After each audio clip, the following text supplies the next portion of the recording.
Non, d'Eden panier. Eden au panier. Charlie, tu fais quoi? Je suis là. Tu fais quoi? Je suis en train de lire.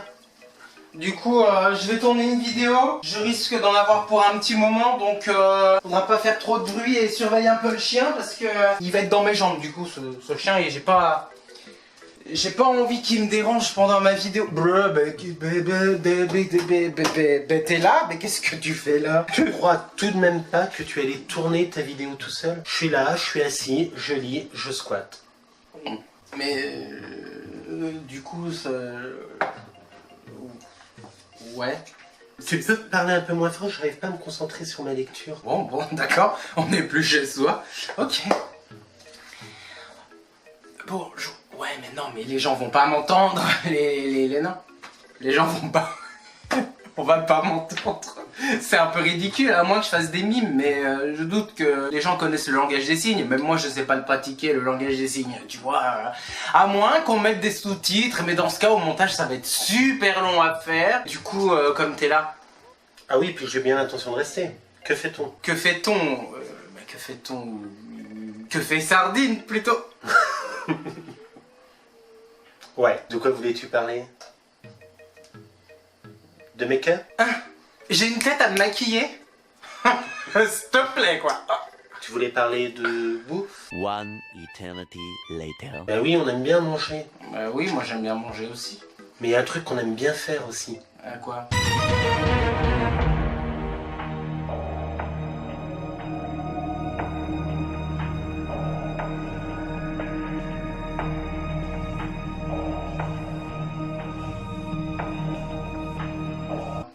Bah lire. J'y avais même pas pensé. Comme quoi? C'est fou, hein.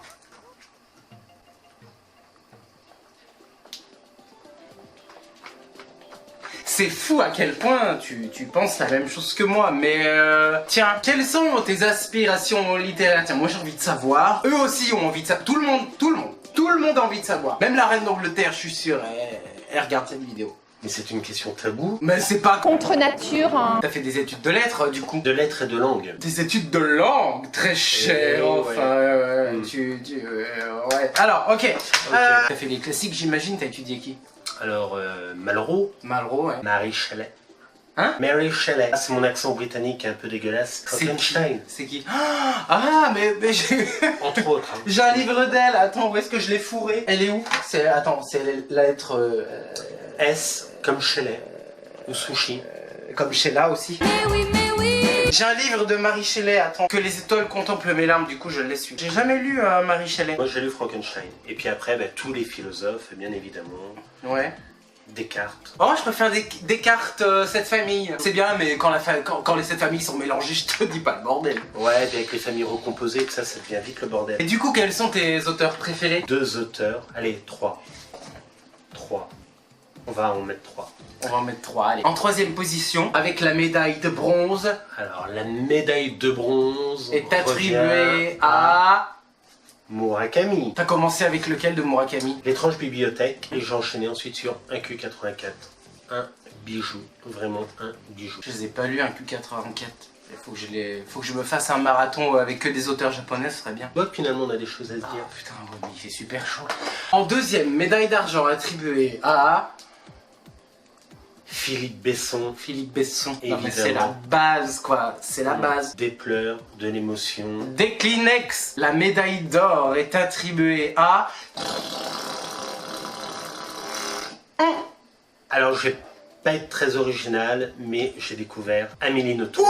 Oui, c'était la bonne réponse qu'il fallait donner. C'était la bonne réponse qu'il fallait donner. Voilà, c'est très bien, je suis très fier de toi. Mais en fait, il n'y a pas de bonne ou de mauvaise réponse, mais Amélie Nothomb, tout ce que j'ai lu d'elle pour le moment.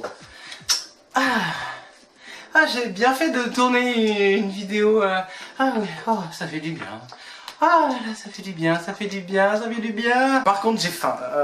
J'ai faim. On a quoi à manger? On a le temps pour faire un gratin de pommes de terre vite fait là ou pas? J'ai apporté des tomates cerises que j'ai cueillies du jardin, du magasin. Qu'est-ce que tu préfères en littérature? Ce que je préfère, Hormis me regarder lire avec délice. entre autres, Ce que je préfère en littérature, j'aime bien pleurer en fait.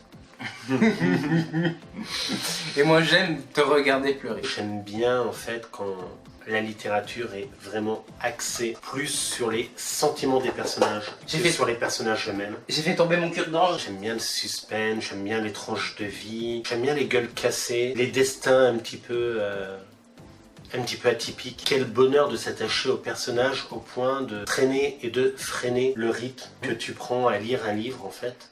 Ça j'aime bien. Le petit poisson pomme. C'est toujours difficile en fait de faire le top 3 ou le top 5 de ses auteurs préférés. C'est comme si, tiens, toi, je te disais de comparer ton goût pour le chocolat ou la raclette. Ah non, moi je peux pas choisir entre le chocolat et la raclette. Je vais choisir de rien, on choisit ça ou ça et après l'autre tu le manges plus jamais, tu le lis plus jamais. Non, je peux pas, j'ai besoin de lire beaucoup tous les auteurs et parfois même les relire. Ah oui? Et pourquoi les relis-tu? Mais sur le coup, en lisant le bouquin, tu tombes sur une citation qui t'avait vraiment pas mal marqué, tu la notes quelque part, mais après, avec le temps, tu l'oublies un peu. Et là, tu relis le bouquin et paf, tu retombes là-dessus. Tu retombes sur la citation. Ben ouais. Tu fais ton petit malin. Alors vas-y. Ben ouais. Citation, là, comme tu as relu certains livres. Ah ouais. Et tu veux jouer à ça? Ah ben... Un peu, ouais. Il n'y a pas d'échec amoureux, c'est une contradiction dans les termes. Éprouver l'amour est déjà un tel triomphe que l'on peut se demander pourquoi on en veut davantage. Bravo. Je m'incline, forcément. Après aussi, ouais, relire, c'est pas du tout désagréable, au contraire, moi je pense que... Tiens, t'es dans une période où tu te sens mal et tiens, tu te dis, ben tiens, qu'est-ce qui pourrait m'aider comme livre que j'ai lu par exemple, et là tu farfouilles dans la bibliothèque et tu fais... Oh tiens, ce livre-là, je le relirais bien, là, déjà ça me ferait du bien, ça va me détendre. Et de deux, ça va me guérir et me réconforter sur certains points qui se passent dans la vie. Je sais pas comment expliquer en fait. Une sorte de livre-thérapie. Oui, exactement, une sorte de livrothérapie. Et puis je trouve que c'est un petit côté égoïste, mais dans le sens égoïste où je prends du temps pour moi, je prends le temps de me détendre, je prends le temps de lâcher prise. C'est comme regarder notre film préféré, écouter notre chanson préférée, et ça fait du bien, et puis après, pof, ça permet de rebondir sur autre chose. Qu'est-ce que t'en penses? Je pense que c'est bon, les plaisirs égoïstes. J'en peux plus. Ça permet une remise en lumière de certaines œuvres qui étaient peut-être un peu oubliées, ou bien pas forcément les œuvres les plus marquantes de l'auteur en question. Genre lesquelles par exemple? Alors comme ça Les classiques peut-être. Peut-être plus dans les auteurs classiques. Ouais. Oui, j'ai eu l'occasion de lire du Dostoïevski, un auteur que tu affectionnes particulièrement. C'est vrai qu'il y a peut-être une mine d'or chez cet auteur, qui a peut-être même été soit perdu, soit complètement oublié. Moi, Dostoïevski, c'est l'école, c'est mes études qui me l'ont fait découvrir. Et c'était peut-être pas forcément ces œuvres-ci qui étaient peut-être les plus pertinentes, en tous les cas pour moi, dans mes goûts littéraires, même si ce que j'ai lu de Dostoïevski était juste super, mais... Ouais, c'est vrai que Dostoïevski, c'est un auteur que je trouve qu'on voit pas énormément en auteur classique, je parle. Pas énormément sur les blogs, les chaînes. Dostoïevski, je trouve que ouais, il devrait être lu un peu plus souvent, parce que ce qui fait Dostoïevski, ouais, j'aime bien ces monologues un peu fous, ça fait du bien, un peu de folie quand même. Il est un peu barré dans sa tête, c'est vrai.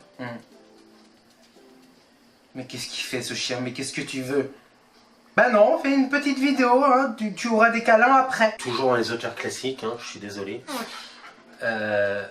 Molière, par exemple. Oh oui, Molière. On a tendance à nous faire lire les mêmes pièces de théâtre de Molière, alors que... Ah ouais, il a pas écrit que l'avare et le malade imaginaire, quoi. Ainsi que les fourberies de Scapin, enfin il y en a tellement d'autres. Donc, les gens s'identifient moins au théâtre. Les lecteurs s'identifient moins au théâtre et préfèrent le voir et l'entendre plutôt que de le lire, sans doute. Mais je pense que le théâtre, comme la poésie, ce n'est que oui, mon avis, poésie, oui. sont deux genres qui sont aussi un peu victimes, on va dire, du milieu éducatif, puisque en milieu scolaire, c'est vrai qu'on nous impose en fait des lectures et c'est souvent tourné en fait autour de pièces de théâtre ou de la poésie, classique ou moderne, et on passe souvent à côté de romans un peu plus contemporains. Ça, c'est dommage. Peut-être qu'à un moment ou à un donné, genre, on relit le roman pour la 60e fois, peut-être après que la magie des mots, d'un coup d'un seul, hop, ça marche plus que tac, tout de suite ça se déconnecte, ça se coupe direct, paf, qu'il n'y ait plus rien. Je pense que le pouvoir des mots est tellement fort que lorsqu'on lit en fait un roman, ces mots qu'on a lus, qu'on a aimés, issus de ce roman, même s'ils n'ont pas forcément le même impact lorsqu'ils sont relus X mois, X années après, je pense que ça nous renvoie complètement à cette période où on les a lus pour la première ou deuxième fois. Je pense qu'il y a toujours cette résonance malgré tout qui est conservée et nous renvoie en fait à cette époque, à cet instant T où on a lu en fait ces mots. C'est le mot résonance qui a fait tilt en fait. Je pense que on lit le roman une fois. L'écho, il est comme ça. La résonance, elle est comme ça. Dans 5 ans, on relit le même bouquin. La résonance va être un peu plus grande. À 80 ans, ça va être comme ça. Je pense que plus on sollicite notre cerveau sur le même bouquin, à mon avis, on va tellement le connaître par cœur, au bout d'un moment donné, la résonance va être tellement énorme que dans le cerveau, ça va nous charmer, ça va nous accompagner tout le temps en fait. Je pensais qu'il y avait cette peur-là au bout d'un moment donné. En fait non. Et c'est surtout que ça fait partie intégrante de notre vie. Tu parlais aussi d'un film, d'une chanson, etc. Chaque livre, chaque chanson, chaque film raconte une histoire et raconte d'une certaine façon un petit peu notre propre histoire. Finalement, de relire, ça permet de faire une vidéo. Ouais. J'y avais même pas pensé. C'est pas bête ça, c'est surtout qu'en plus c'était même pas écrit dans le script. Sur ce, j'ai réussi à faire une vidéo. Hein, ouais, tu vois, c'est une bonne idée finalement que je squatte là à tes côtés. Hein, ouais. C'était pas... Ouais, c'était pas mal. Hein, finalement.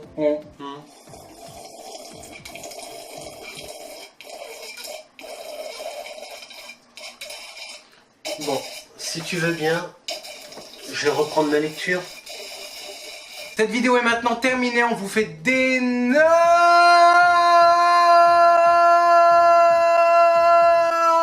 gros bisous. Prenez bien soin de vous et on vous dit à très bientôt. Mouah.